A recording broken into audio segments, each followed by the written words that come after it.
Sendiri gereja ingin memberikan bantuan kepada kalian, yang melakukan pembunuhan kalian juga kok. Itu polanya. Sekarang ente mengatakan, aku melihat ketika mereka menjadi murtad, mereka yang tadinya ini sekarang baik-baik. Ya baik orang, gimana nggak baik, orang mayoritas muslim. Coba lihat di negara-negara yang mayoritas poten, bagaimana perlakuan mereka, kelakuan mereka. Alamak. Jadi jangan merasa sok cantik di sini, jangan. Para penghujat itu pada berlarian keluar dari negara ini. Untuk apa? Untuk menghina, menghujat. Satu-satunya agama yang dianut oleh orang-orang yang ingin menggulingkan umat Islam di Indonesia ini hanya agamamu. Orang-orang yang beragama samamu, Sopiatul, berkongko-kongko di luar. Bagaimana bisa menggulingkan Islam di Indonesia? Kita harus menggulingkan Islam. Harus dihilangkan Islam itu. Indonesia harus bangkit. Nggak bisa bangkit kalau masih ada Islam. Lupa ente. Yang mengusir penjajah majikan kalian adalah Islam. Lupa kalian. Nah, justru yang harus kalian pertanyakan pada diri kalian ini, kenapa kalian beragama sama seperti agama penjajah? Tanya pada diri kalian, ada apa? Ada apa? Kok kamu bisa beragama sama dengan agamanya para penjajah? Ada apa? Kakek nenekmu dulu ngapain? Ketika ada penjajah datang ke Nusantara, kakek nenekmu sebagai apa? Kok bisa? Tidak mungkin para pahlawan itu berhadapan di medan tempur dengan musuh yang beda agama. Begitu hari Minggu, stop, gencatan senjata dulu.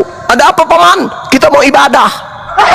Oh iya, panggil semua musuh kita masuk gereja, sama-sama ibadah. Nah, sudah, yang Islam sebelah kiri, yang Oten sebelah kanan. Wah, satu pendeta mereka berdoa sama-sama kepada Tuhan yang sama. Kan gila. Begitu dia sudah selesai, kebaktian hari ini sudah selesai, gencatan senjata berakhir, mampus. Tapak. Begitu. Nggak mungkin. Yang menjadi pengikut penjajah itu, baik Doro, hari ini saya mau masak apa Doro? Tuh masak buat Menir, kau masak ini babi kecap tuh. Baik Doro, makasih. Pakaiannya udah siap Doro, sepatunya udah siap, kudanya delmannya udah siap Doro. Ya makasih. Menirnya sudah datang Doro, Doro dipanggil di depan. Ya makasih. Besok kamu ikut ke ini ya. Baik Doro, jangan lupa berdoa juga. Iya Doro, panggil anak-anakmu. Iya Doro. Itulah kalian. Saya curiga kalian itu dari sono, yang dorong-dorong, yang jilat kaki penjajah itu. Curiga. Karena kalau pahlawan, kalian keturunan pahlawan, gimana ceritanya Cak Kangkung? Gimana ceritanya? Kalian satu rumah ibadah dengan penjajah itu gimana ceritanya? Di sisi lain kakek lu yang melawan mereka, di sisi lain kalian yang menjilat agama penjajah. Gimana ceritanya? Coba pecahkan kepala saya, lalu masukkan ilmu itu. Di mana cerita yang saya bisa terima? Jadi kalau Anda mengatakan ajaran kasih, kasih sempak. Baru 80 tahun Nusantara ini berdiri tegak. Sebelumnya diobrak-abrik oleh agama, oleh penduduk, oleh orang, oleh manusia yang bertuhankan Yesus, beragama Kristen Katolik, dan rumah ibadahnya namanya gereja. Kitab sucinya disebut Bible. Ajaran kasih kampret. Justru dulu saya nih dulu kalau ketemu orang Kristen tuh waktu masih SD SMP itu saya menghindar jauh-jauh. Kenapa? Ya namanya saya keturunan pahlawan, kakek saya bercerita tentang kekejaman mereka dan orang-orang yang menjadi pengikutnya. Begitu saya lihat, saya menghindar kalau bisa 10 km dari mereka. Takut karena mereka ini adalah penjajah. Tiba-tiba sekarang berubah fungsi, pakai topeng, pakai wajah topengnya tebal. Kami ajaran kasih loh. Oh ya? Maksud lo ajaran kasih apa? Buktinya kami cuma makan babi, makan monyet, kera. Enggak Bung, kamu bukan ajaran kasih Bung. Hanya orang Islam yang bahlul yang mau murtad. Kalau orang Islam yang tahu sejarah, umat Islam yang paham perbandingan agama, mustahil mengikut agama yang diwariskan penjajah. Itu dari saya. Mustahil.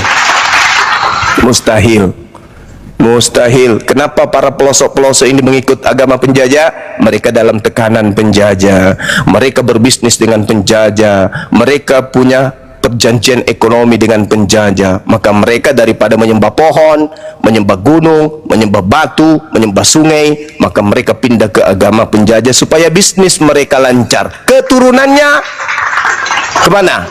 Ya, bisa jadi kalian laini. Bisa jadi kalian laini. Itu saudaraku. Jadi jangan pernah menjual agama kasih di depan Bang Suma. Nanti Bang Suma muntah.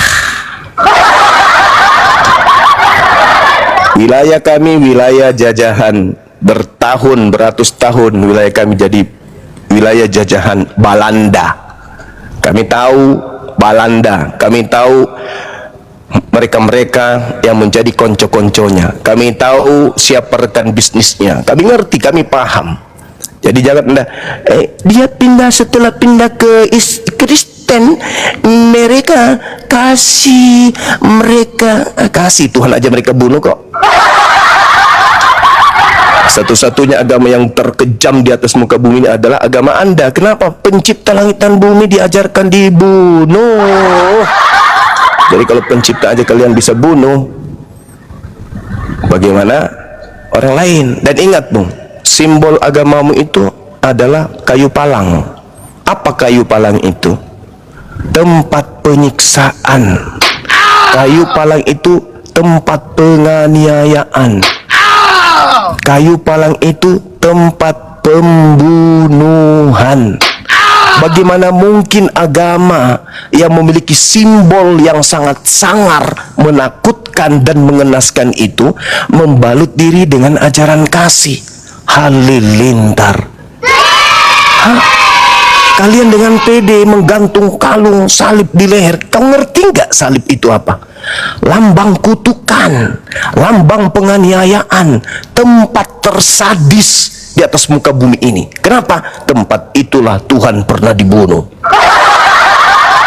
Ngeri. Tapi kalian menganggapnya biasa kan? Iya, biasa.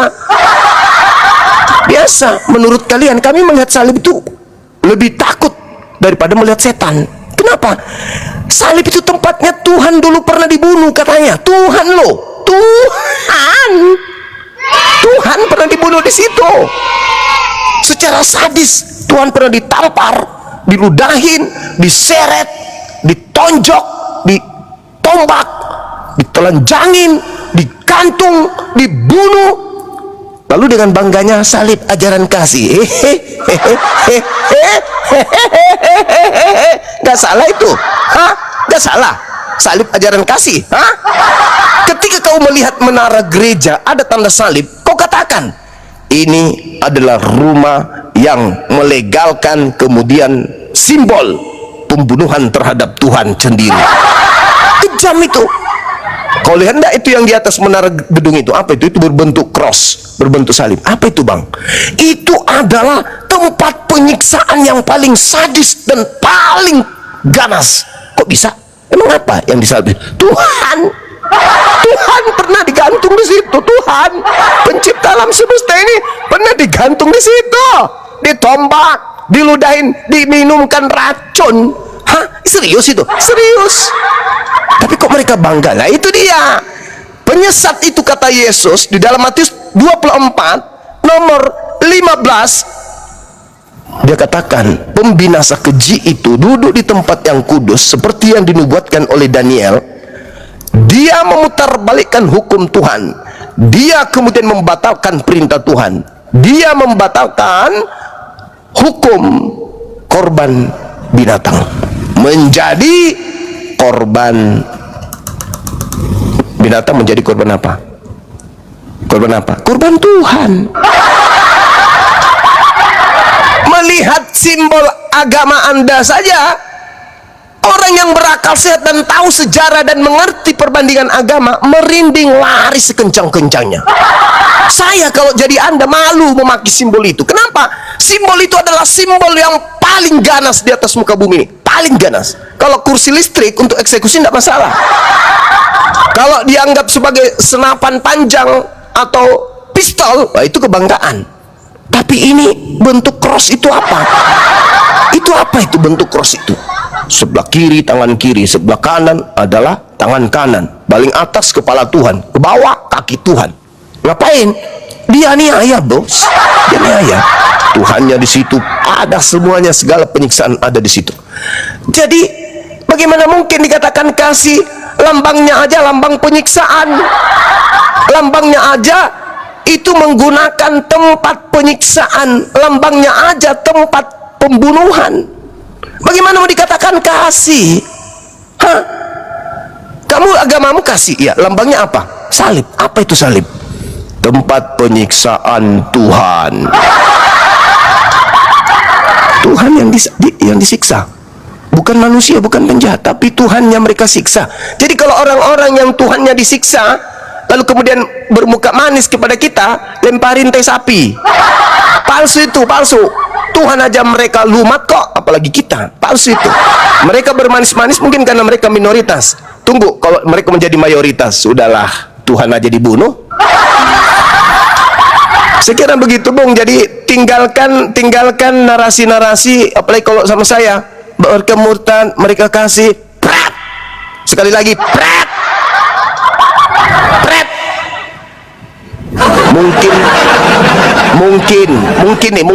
Mungkin mereka murtad karena di Kristen tidak dibatasi istri itu cukup satu. Mungkin mereka murtad karena di Kristen semua makanan halal, semua yang masuk ke dalam mulut halal, narkobeng, oli, bensin, solar halal, semua masuk ke mulut halal. Mungkin di situ tidak ada aturan haram di Kristen, semua halal. Bisa jadi karena itu dia masuk di agama Anda. Tapi kalau dibilang karena kebenaran, pret, semua palsu. Kitabnya tidak ada legitimasi dari Yesus. Yesus disembah, tidak ada legitimasi dari Yesus. Ibadahnya hari Minggu, tidak ada legitimasi dari Yesus. Nama agamanya Kristen, tak ada legitimasi dari Yesus. Jadi apa yang diandalkan? Apa-apa bermuka manis doang. Itu yang mau menyelamatkan. Pret. Jadi sekali lagi, maafkan saya paling tidak suka mendengarkan aliteng kalau mengatakan kami ajaran kasih. Mending bahas yang lain. Jangan kau perdengarkan saya Kristen agama kasih, Kristen jangan Bung, jangan. Karena saya hidup berasal dari tempat yang dikelilingi oleh orang oten. Jangan ada yang murtad begini enggak. Yesusnya mengatakan waspadalah kepada penyesat yang datang kepadamu memakai namaku. Penyesat itu memakai nama siapa? Yesus Kristus. Agama mana yang pergi ke seluruh dunia memakai nama Yesus Kristus? Agama mana? Agama mana? Buddha enggak, Hindu enggak, Islam apalagi, Yahudi apalagi. Satu-satunya agama apa? Agama kasih. Saya kira begitu teman-teman. Saya masak dulu, aku mau masak Indomie campur kopi. Lanjut. Assalamualaikum warahmatullahi wabarakatuh. Dinda Al-KTP, Masya Allah. Ya, waalaikumsalam Guru Tatu. Iya. Assalamualaikum warahmatullahi Waalaikumsalam Dinda Dito. Barakallah. Semuanya yang ada di sini. Dinda Temon. Lanjut. Ya, Pak Bangku. Oke Bang, ya. Oke Bang Blender, memang sangat menyakitkan kalau diskusi dengan Bang Zuma ini ya. Tapi walaupun demikian, ya itu suka-sukanya dialah ya kan di situ. Saya terima aja apa yang saya dengar awal, saya simak ya dari penjelasannya yang sudah bermenit-menit tadi kan di situ dia. Nah mungkin itu pemikiran dari Bang Zuma dan itu sah-sah sajalah menurut dia kan. Nah cuman bagi saya ya kan, untuk saya hanya sekedar mempertanggungjawabkan iman saya kan di situ dia. Ketika Bang Blender mengajak saya diskusi di sini, Bang Blender di situ. Kalau masalah makanan Bang Blender ya kan di situ. Yesus sendiri juga yang mengatakan bahwa semua makanan ini boleh kamu makan Bang. Di situ kan Yesus hanya menekankan kebersihan hati, ya bukan ritual lahiriah lah di situ. Mengajarkan mulai yang bohong menajiskan Yesus manusia. Yesus lagi difitnah. Di mana Yesus menghalalkan makanan? Nah, inilah mental. Saya gini bang, Mana dalilnya Gini, Yesus Bang, menghalalkan saya- semua makanan? ya di dalam Markus 7 ayat 19 itu kan sudah jelas bang. Itu bukan ucapan Yesus, itu ucapan Markus. Aduh.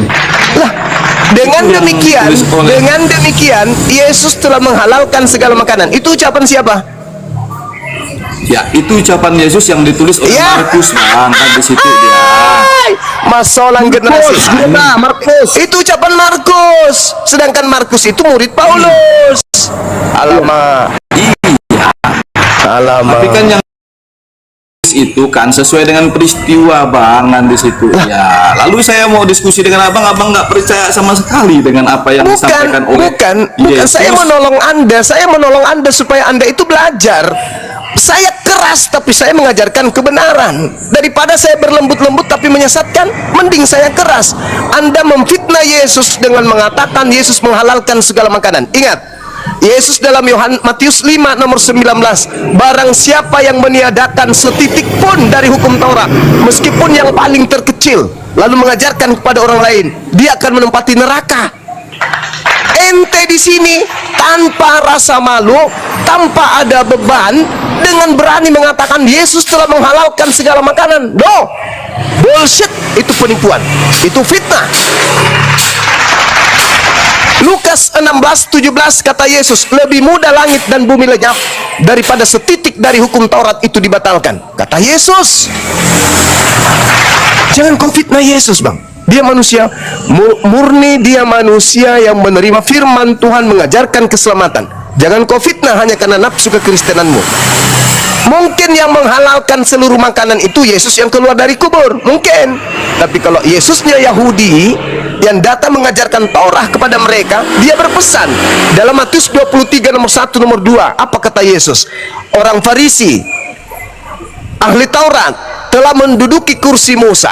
Dengarkan apa yang mereka katakan, tapi jangan kau mengikuti pekerjaan mereka, sebab mereka berkata tapi mereka tidak mempraktekkan. Jangan. Jadi kalau Anda mengatakan Yesus menghalalkan semua makanan, itu karena nafsumu sebagai Kristen. Tidak ada Yesus menghalalkan seluruh makanan, gak ada. Yesus justru mengatakan orang yang menghalalkan makanan, menghalalkan babi, dan mengajarkan kepada orang lain untuk menghalalkan babi, maka dia akan menempati tempat terhina dalam kerajaan langit, yaitu neraka. Matius 5 nomor 19, itu dalil. Dan Yesus berkata dalam Yohanes 12 nomor 49 nomor 50, aku tidak berkata-kata dari diriku sendiri. Apa yang aku katakan adalah apa yang diperintahkan oleh Bapa untuk aku katakan dan aku sampaikan. Dan firman yang aku sampaikan itu adalah hidup yang kekal. Jangan kau rubah-rubah. Jangan kau rubah. Jangan belajar kau merubah dan memfitnah Yesus dengan kejam seperti itu. Markus 9 Markus 7 yang kau sampaikan tadi itu bukan ucapan Yesus. Saatnya Anda belajar. Jangan membawa narasi-narasi gereja di hadapan kami. Coba kamu lihat datanya lagi. Kamu pelototin dalilnya di data nomor 19 itu perkataan Markus. Dengan demikian Yesus menyatakan semua makanan halal. Itu adalah ucapan Markus, asisten Paulus. Jangan kau biasakan seperti itu bang. Jangan kau bawa mental penyesat ke sini. Coba. Saya membawa kitab suci saya Ya, bang. ya silakan Anda buka. Silakan Anda buka Markus 7 nomor 19. Apakah itu ucapan Yesus atau ucapan Markus? Ya ini ucapan Yesus bang yang ditulis oleh Markus. Alamak, sudah sulit ini, sulit. Yang mengatakan bahwa Sulit ini, sulit. segala makanan itu halal bang, dan di situ dia. Sulit. Yang Itu halal ucapan itu, Markus. Bang, ya. Yang menajiskan itu adalah kejahatan dari hati kita. Aduh. Apa yang dimakan di situ, Bang. Yang disebut jahat Ini kan itu, kitab Bang. suci saya loh, Bang. Yang disebut jahat di situ adalah yang melanggar firman Tuhan, itu yang jahat, bukan munafik bermanis-manis tetapi hukum Tuhan dilanggar, itu munafik. Sekarang Anda mengatakan itu ucapan Yesus, padahal jelas di situ dunia tidak bisa dibohongi. Dengan doktrin Anda nggak bisa. kebenaran itu harus diungkapkan. Kalau Anda mengatakan itu kitab Anda, justru itulah Anda harusnya lebih paham daripada kami. Tapi kenapa kami yang lebih paham? Markus 7 nomor 19 itu ucapan pengarang, bukan ucapan Yesus. Coba Anda buka, ada Bible kan di situ? Ya, tapi gini Bang, memang itulah yang tertulis di dalam kitab suci. Memang Saya, tertulis, Bang, di situ. yang tertulis itu adalah Markus yang mengatakan itu, bukan Yesus. Nah, tuh, dibesarkan saudara Alkitab biar ditunjukkan. Jangan sesat Bang, sudah sesat menyesatkan, jangan. Tuh, ucapan Markus ini bukan murid Yesus. Nah, tuh, dengan demikian dia Yesus menyatakan semua makanan halal. Iya, kan itu yang ditulis Markus. Nah, itu ucapan Apa siapa? yang dikatakan Yesus. Mana ucapan Yesus bahwa seluruh makanan? Mana ucapan Yesus bahwa seluruh makanan halal? Ucapan Yesus itulah yang ditulis Bang. Coba saya baca ya di ayat 19. Nah, silakan. Ya, kan? Karena bukan masuk ke dalam hati tetapi ke dalam perutnya, lalu dibuang di jambat. Dengan demikian ia menyatakan semua makanan halal. Hanya lagi apa yang keluar dari seseorang itulah yang menajiskan, sebab dari hati orang timbul segala pikiran jahat, pencabulan, pencurian, pembunuhan, Bang. Iya, sekarang saya tanya kepada saudara, sama nggak haram dengan najis? Ya sama Bang, sama. Enggak sama. Karena tidak ada yang mengharamkan Bang, dan tidak ada yang menajiskan bagi kami Bang. Pikiran yang jahat itulah yang menajiskan. Itu menurutmu, itu menurut Anda, tapi menurut Yesus haram ya haram, najis ya najis. Jangan Anda samakan antara haram dengan najis. Kalau najis dan haram itu beda. Nah, coba, Itu ada ucapan apa yang haram menurut Yesus kan juga tidak ada di dalam kitab suci saya Bang, kan di situ. Lah, Yesusnya mengatakan bahwa lebih mudah langit dan bumi lenyap daripada setitik dari hukum Taurat itu batal. Siapa yang menghalalkan babi, dia akan menempati tempat terendah dalam kerajaan langit. Anda baca Yesaya 66 nomor 15, 16, 17. Aku Tuhan akan datang membakar semua pemakan babi. Kenapa pemakan babi dibakar oleh Tuhan? Kenapa Bang? Baca kitab Yesaya 66 nomor 15, 16, 17. Aku Tuhan akan datang membawa api dan pedang, dan akan membakar habis semua pemakan babi dan pemakan tikus. Anda nggak takut? Iya, tapi kan itu sudah digenapi oleh Yesus dalam Digenapi lagi, digenapi. Dia Yesus mengatakan, jangan kamu sangka aku datang membatalkan atau meniadakan. Aku datang menggenapi itu melengkapi, bukan menghapus.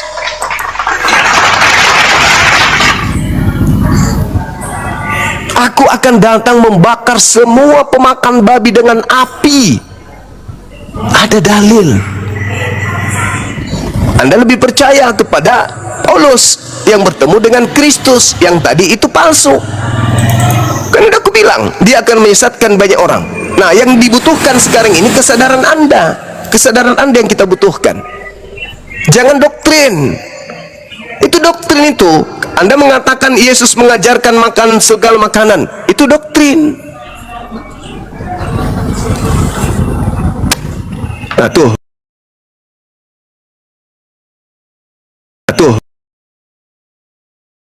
Nah, tuh. Menurut Yesus, babi itu boleh dibatalkan nggak? Nggak boleh. Ini dalilnya. Tuh. Itu dalilnya. Nggak boleh.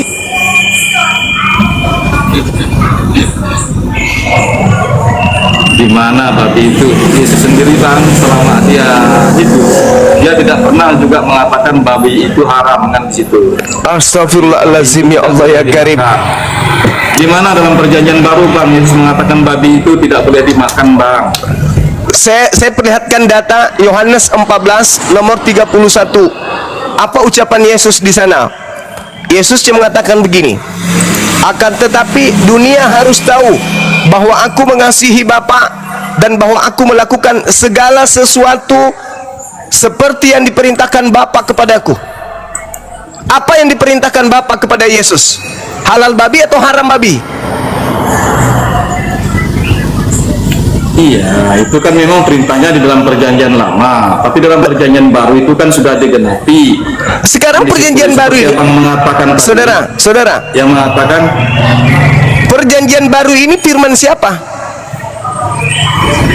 firman Yesus, Bang. Firman Yesus. Hei, saudara, Yesus itu terakhir menyampaikan firman di tahun 33. Kitab Anda itu ditulis di atas tahun 50.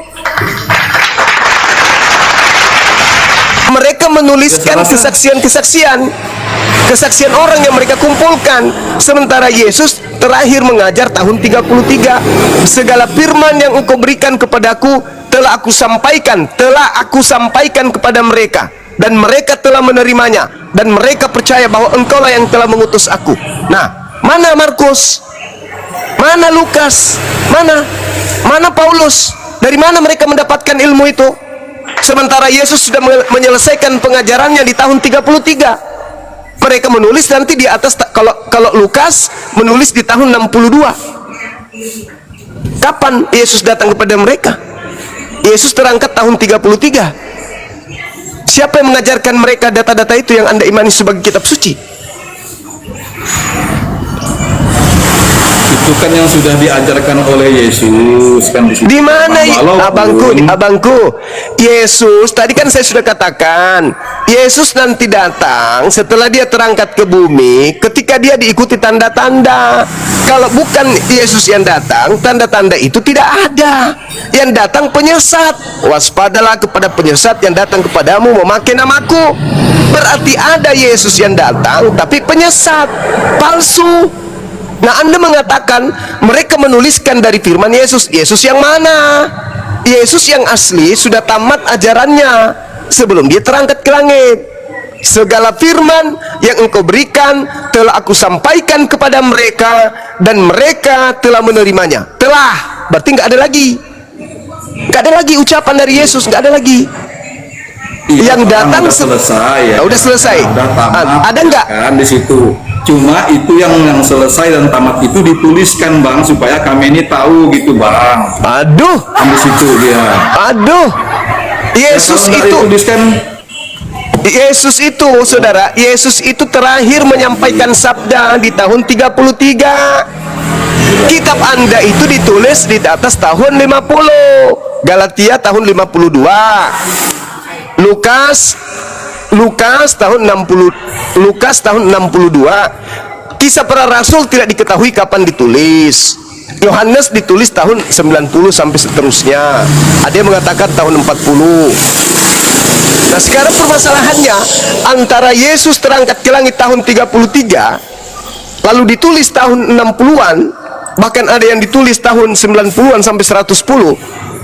Dasarnya untuk mengatakan kevalidan, kesahihan, kebenaran ucapan Yesus di tahun 33 nanti ditulis di tahun 90 atau tahun 60 itu apa? Apa yang menjadi dasar pijakan bahwa tulisan mereka ini benar? ya dalam kitab suci saya ini, Bang, kan apa yang mereka tulis, apa yang mereka lihat, apa yang mereka raba, itulah yang mereka tulis, Bang, tentang firman yang hidup itu, Bang. Oh, berarti Yesus menurut itu, Bang. Berarti menurut saudara kitab Anda itu ditulis pada saat Yesus mengajar. Belum. Ah, Kan setelah dia itulah yang saya tanya. Itulah yang saya tanya, Kan belum apa ditulis dasarnya? sekarang. Itulah yang saya tanya, apa dasarnya? Anda mengatakan tulisan mereka betul, sementara mereka tidak menulis pada saat ada Yesus, dan Yesus tidak memberikan validasi kepada tulisan mereka. Ya, perintahnya kan sudah ada, Bang, di situ di dalam Matius 28 di situ. Beritakanlah firman sampai ke ujung bumi. Itu kan satu perintah amanat agung di situ, Bang. Nah, itulah Matius 28, saudara, Matius 28 itu justru membuktikan itu bukan Yesus. Contoh, Matius 28 nomor 19. Pergilah ke seluruh dunia, jadikanlah seluruh bangsa menjadi muridku. Baptislah mereka dalam nama Bapa, Anak, dan Roh Kudus. Betul? Dan ajarkanlah mereka segala sesuatu yang telah kuperintahkan kepadamu. Tolong tunjukkan perintah Yesus. Kalau yang datang, yang keluar dari kubur itu adalah Yesus, Tolong, di mana pernah Yesus mengajarkan murid-muridnya untuk menyembah dirinya? Ya secara eksplisit kan memang tidak ada Yesus Nah, memerintahkan muridnya untuk berarti dia menyembah bukan dirinya, Pak. Yesus. Berarti dia bukan Yesus. Tetapi kan dia menerima penyembahan itu, Bang, ketika dia bangkit dari gua itu kan. Ya, kan menemui terserah kan, iblis memang mau disembah. Iblis memang mau disembah kan. Lukas 4 nomor 7, kata iblis, Yesus, kalau kau sembah aku, segala kuasa akan kuberikan kepadamu. Memang iblis mau disembah. Sekarang permasalahannya, ajarlah mereka melakukan segala sesuatu yang telah kuperintahkan. Mana perintah Yesus menyembah dirinya?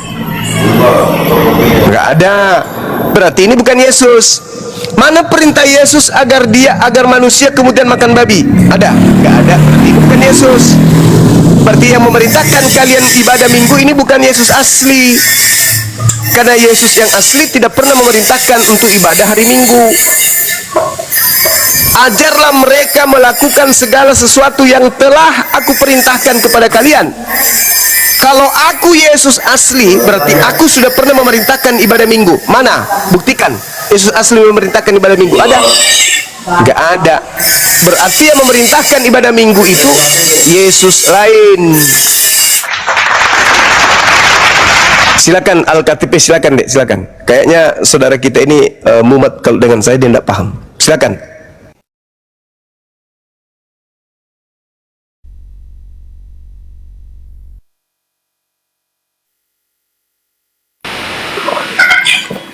Ya baik, Bang Junaidi izin. Ya makasih Gurunda.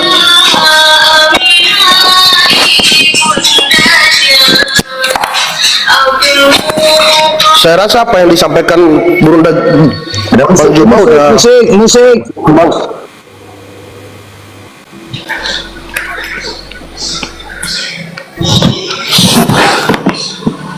Halo Bang. Lanjut.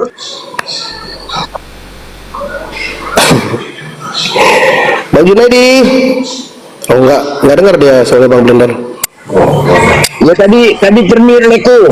Tadi bising kali noise, suara apa? Brenda. Ya. Oke, lanjut. Ya, soalnya bengkel Bang Blender di tempat saya, samping saya ini apa bengkel soalnya. Oh, iya, pas lagi apa lagi di Brenda, ini aja pas lagi Brenda gini ya. Oke, lanjut. Ini KTP baru mualaf dia, murtad, ya kan? Lejunya ini murtad, dia ini mualaf, main kan? Apa lagi? Bersera.